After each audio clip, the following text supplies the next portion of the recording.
India गठबंधन की संयुक्त प्रेस वार्ता में दिल्ली के मुख्यमंत्री माननीय अरविंद केजरीवाल जी, समाजवादी पार्टी के राष्ट्रीय अध्यक्ष माननीय अखिलेश यादव जी अपनी बात रखेंगे। दिल्ली के मुख्यमंत्री केजरीवाल जी इंडिया गठबंधन के लिए उत्तर प्रदेश में जनता से अपील करने के लिए आए हैं, वोट मांगने के लिए आए हैं। मैं उनसे अनुरोध करूंगा विनम्रतापूर्वक कि वो अपनी बात रखें।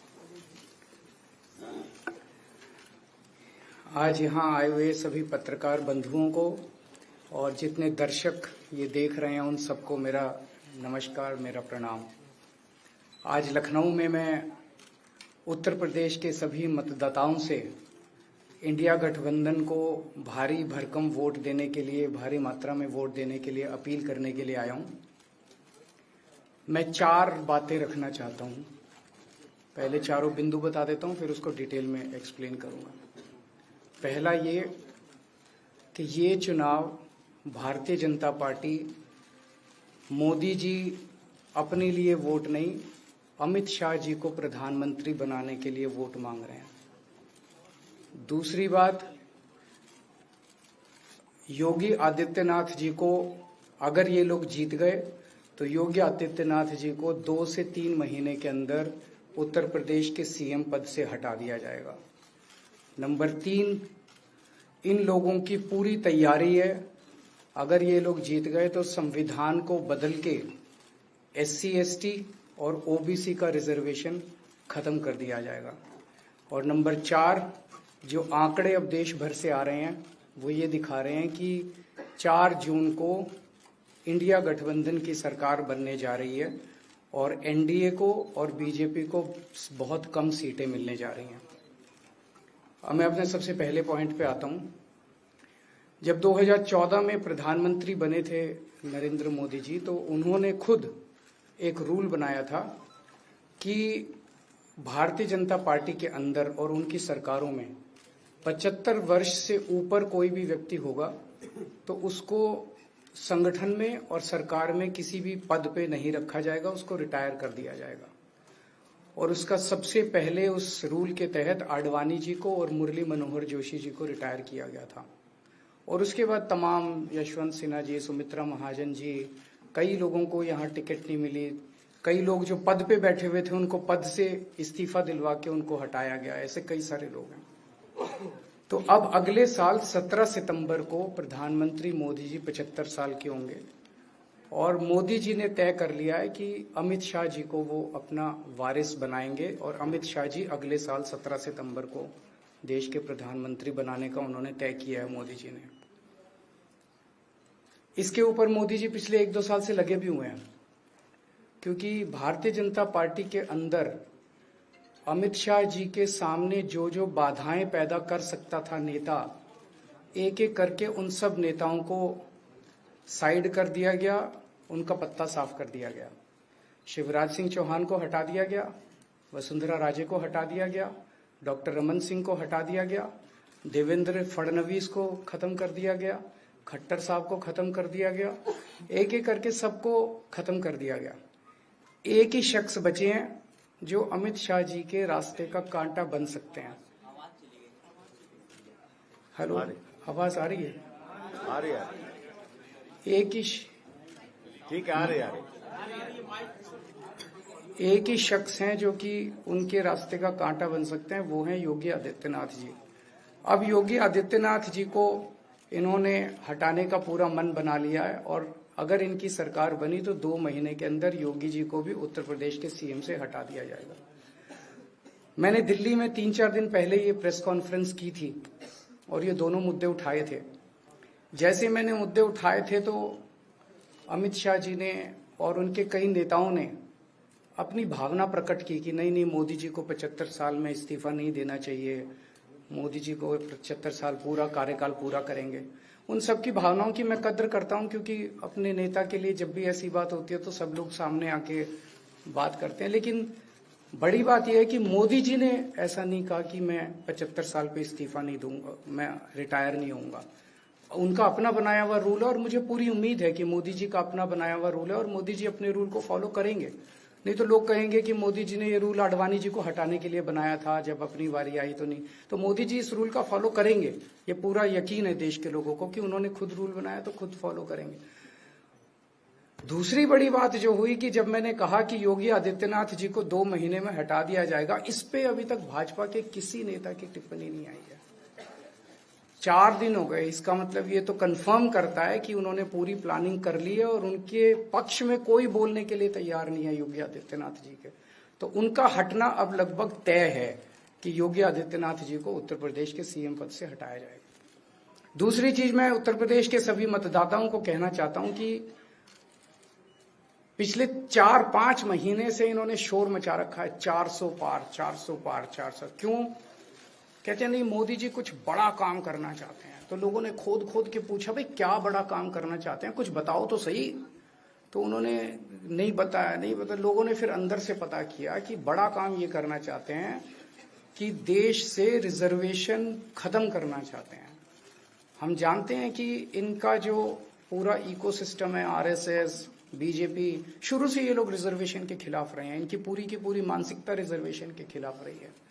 तो मैं सभी लोगों को ये आगाह करना चाहता हूं कि ये बड़ा काम इनको 400 पार इसीलिए चाहिए क्योंकि ये रिजर्वेशन खत्म करना चाहते हैं। संविधान को, बाबा साहब अम्बेडकर ने जो संविधान बनाया था, उस संविधान को ये तार करना चाहते हैं।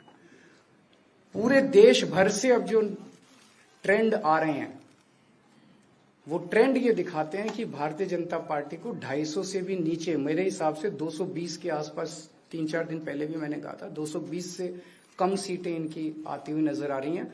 आप हिसाब लगा लीजिए। मैं हरियाणा होके आ रहा हूं कल परसों, हरियाणा में इनकी बहुत कम हो रही हैं, दिल्ली में इनकी बहुत कम हो रही हैं, पंजाब में मुझे नहीं लगता इनकी कोई सीट आ रही है, कर्नाटक में इनकी काफी कम हो रही है, महाराष्ट्र में इनकी बहुत कम हो रही है, बंगाल में इनकी कम हो रही है, यूपी में इनकी कम हो रही है, बिहार में इनकी कम हो रही है, झारखंड में इनकी कम हो रही है, राजस्थान में इनकी कम हो रही है। तो इनकी सीटें आ कहां रही हैं? तो इनकी 220 के नीचे सीट आ रही हैं। इनकी सरकार बीजेपी की सरकार नहीं बन रही है, इंडिया गठबंधन की सरकार बनेगी और इंडिया गठबंधन की सरकार जो है वो देश को एक प्रगति के रास्ते के ऊपर लेके जाएगी। इस तरह से जो पूरे देश के अंदर एक नेगेटिविटी इन लोगों ने फैलाई है, उसको हम लोग ठीक करेंगे। मैं अंत में उत्तर प्रदेश के सभी लोगों को अपील करना चाहता हूं कि इंडिया गठबंधन के, यहाँ पे सपा और कांग्रेस का गठबंधन है, इंडिया गठबंधन का जो जहां से कैंडिडेट है उसको भारी मात्रा में वोट देकर आप सब लोग जिताइए। अब मैं निवेदन करूंगा समाजवादी पार्टी के राष्ट्रीय अध्यक्ष माननीय अखिलेश यादव जी से।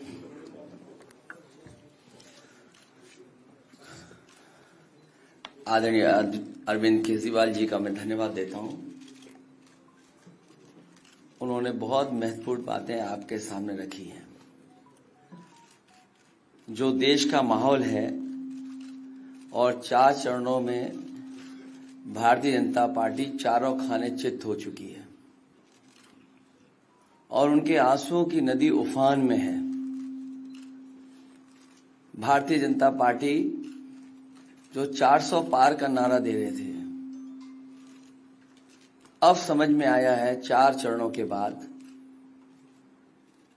वो बात तो ठीक है कि आरक्षण पे सबसे पहले हमला करेंगे, लेकिन 400 पार नारा इसीलिए दे रहे हैं कि 543 में 400 के बाद वो सीटें देख रहे हैं, तो वो केवल 143 बन रही हैं। तो वो स्वयं स्वीकार कर रहे हैं कि 143 से ज्यादा वो सीटें जीतने वाले नहीं हैं, क्योंकि 400 पार सीटें 143 ही बनती हैं और 140 करोड़ की जनता इस बार इन्हें 140 सीटों के लिए भी तरसा देगी। ये यूपी, दिल्ली और पंजाब ये 99 सीट के खेल में ही उलझ जाएंगे। यहां कुछ इन्हें हासिल होने वाला नहीं है।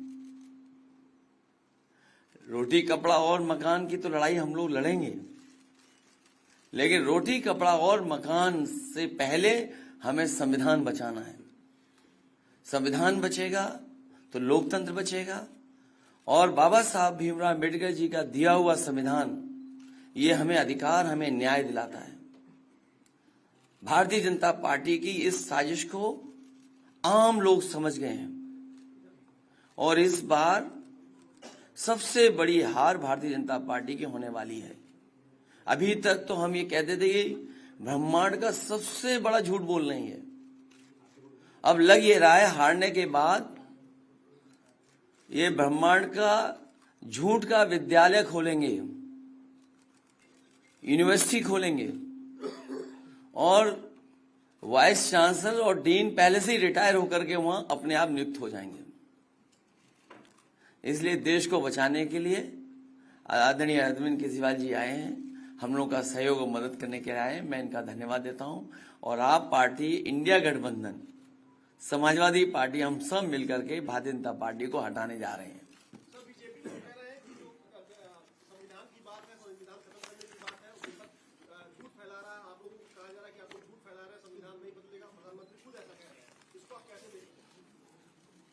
उनकी कौन सी बात सच निकलेगी? अभी आपसे कहा कि 75 साल वाला जो वो है रूल नियम, उसको तो फॉलो किया जाएगा ना, इसी से पता लग जाएगा। और एक मिनट, अगर आप इनका इतिहास उठा के देखें पिछले 75 साल का, जनसंघ का, आरएसएस का, थ्रू आउट ये लोग रिजर्वेशन के खिलाफ रहे हैं। तो अब 400 सीटें लाके ये संविधान बदल के उस रिजर्वेशन को खत्म करना चाहते हैं।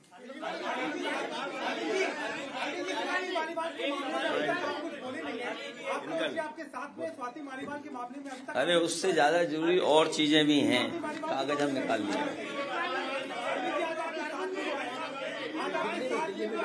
भाजपाई किसी के सगे नहीं है, ये है कि भाजपाई किसी के सगे नहीं है और भाजपाई झूठे मुकदमे लगाने वाला गैंग है। हाँ बोलो। बोल रहे बता रहे। हाँ मैं बोल रहा हूँ, एक सेकंड बोल रहा हूँ।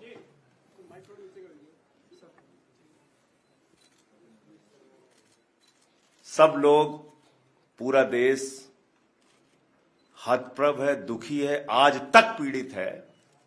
मणिपुर के अंदर एक कारगिल योद्धा की पत्नी को निवस्त करके घुमाया गया, सैकड़ों महिलाओं के साथ दरिंदगी हुई, भारत के प्रधानमंत्री खामोश रहते हैं। हजारों महिलाओं के साथ प्रज्वल रवन्ना ने बलात्कार किया, दरिंदगी की, मां की उम्र की महिलाओं के साथ। प्रधानमंत्री कहते हैं ये भारत को मजबूती देगा, इसी को वोट देना। ये भारत का भविष्य है प्रज्वल रवन्ना, उसको भगा दिया जाता है बीजेपी के द्वारा। पहलवान बेटियां जब जंतर मंतर पे लड़ रही थीं न्याय मांगने के लिए, तो यही स्वाति मालीवाल जो महिला आयोग की अध्यक्ष थीं, रात में उनके समर्थन में गई थी, पुलिस के लोगों ने घसीट के मारा था।